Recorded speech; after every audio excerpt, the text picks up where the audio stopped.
आप बिहार के युवाओं से पूछिए कि वो आयोग चाहता है कि रोजगार चाहता है। बिहार का युवा अब ठगा जाने वाला नहीं है, वो आयोग और घोषणा नहीं चाहता है।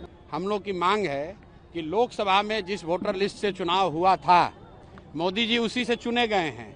तो अगर वो वोटर लिस्ट गलत है तो मोदी जी क्या फिर से अपना उपचुनाव फिर से आएंगे चुनाव में? कि बिहार के जो गरीब लोग हैं, जो बाहर रहते हैं, खासकर 50 लाख से ज्यादा मजदूर जो सीधे एक ही बार दिवाली और छठ में आएंगे, उन सब का नाम वोटर लिस्ट से कट जाएगा और इसका सीधा और सीधा फायदा सरकार को होगा। जो लोग बाहर गए हैं बिहार की व्यवस्था खराब होने की वजह से, बाहर मजदूरी कर रहे हैं, रोजगार कर रहे हैं, वो आएंगे तो एनडीए के खिलाफ वोट देंगे। इसीलिए ये पूरा षड्यंत्र किया गया है। आप बिहार के युवाओं से पूछिए कि वो आयोग चाहता है कि रोजगार चाहता है।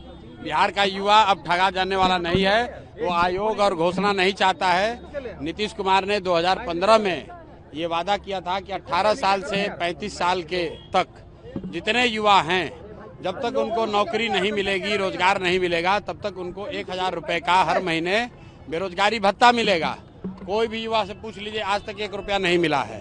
तो युवा आयोग बनाने से कुछ नहीं होगा। आयोग बनाकर नीतीश कुमार के जो 4 चाटुकार मंत्री और अफसर हैं, वो अपने परिवार वालों को वहाँ नौकरी दिलवाएंगे। बिहार का युवा जो बेरोजगार था वो बेरोजगार ही रहेगा।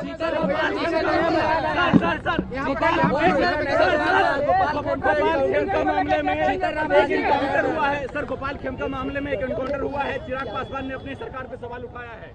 भाई एनकाउंटर हुआ है, अभी ये खबर आई है, उसकी पूरी जानकारी आने दीजिए, तभी उस पर कोई टीका टिप्पणी हो सकती है कि जिसने मारा था उसका इनकाउंटर हुआ है, किन परिस्थितियों में हुआ है। ये तो जब सारी जानकारी आएगी तभी उस पर कोई टीका टिप्पणी हो सकती है। अरे किसने ये सब, आप लोग फालतू बात जो है, 2015 में महिलाओं को 30% सरकारी नौकरियों में आरक्षण पहले से है। ये नीतीश कुमार पहले ही क्या घोषणा फिर से दोबारा घोषणा करके बेवकूफ बना रहा है। बिल्कुल जो वोटर लिस्ट रिवीजन हो रहा है ये गलत रिवीजन है।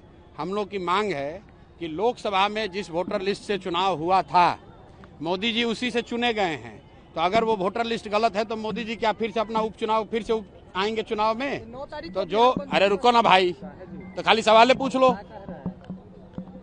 वोटर लिस्ट में जो संशोधन हो रहा है उसका हम लोग विरोध करते हैं और हम लोग की मांग है कि जो लोकसभा में वोटर लिस्ट इस्तेमाल किया गया था उसको इसी चुनाव आयोग ने बनाया था, सारे जांच परख के बाद बनाया था। उसके आधार पर देश का चुनाव हुआ है, प्रधानमंत्री का चुनाव हुआ है। तो उसी वोटर लिस्ट को माना जाना चाहिए।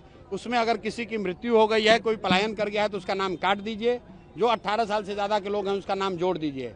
लेकिन फिर से रिवीजन करने का मतलब है कि बिहार के जो गरीब लोग हैं, जो बाहर रहते हैं, खासकर 50 लाख से ज्यादा मजदूर जो सीधे एक ही बार दिवाली और छठ में आएंगे, उन सब का नाम वोटर लिस्ट से कट जाएगा और इसका सीधा और सीधा फायदा सरकार को होगा। क्योंकि सरकार डरी हुई है कि जो लोग बाहर गए हैं बिहार की व्यवस्था खराब होने की वजह से, बाहर मजदूरी कर रहे हैं, रोजगार कर रहे हैं, वो आएंगे तो एनडीए के खिलाफ वोट देंगे। इसीलिए ये पूरा षड्यंत्र किया गया है।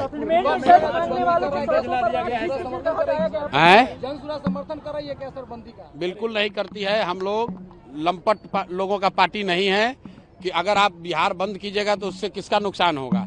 उससे बिहार की जनता का नुकसान होगा। जो लोग रोजी रोटी करते हैं, रेड़ी पट्टी लगाते हैं, जो दुकान चलाते हैं, उनका नुकसान होगा। आपका बच्चा कल बीमार पड़ेगा, उसको हॉस्पिटल में ले जाना है, ये लोग बंद कर देंगे, आपका परिवार सफर करेगा। तो हम लोग किसी भी बंद का, इस तरह की घटना का समर्थन नहीं करते हैं। हम लोग इसको लोकतांत्रिक तरीके से लड़ना चाहते हैं, इलेक्शन कमीशन को जाकर अपनी बात रखना चाहते हैं, प्रेस के माध्यम से जनता को बताना चाहते हैं। जरूरत पड़ेगी तो कोर्ट में जाकर कोर्ट में लड़ाई लड़ी जाएगी। ये धरना प्रदर्शन बंद करना, इससे समाज का, बिहार का नुकसान है, उससे कोई फायदा नहीं, और सिर्फ राजनीतिक रोटी सेकने का परिणाम। प्रभातखबर.com, विश्वास वही, रफ्तार नहीं।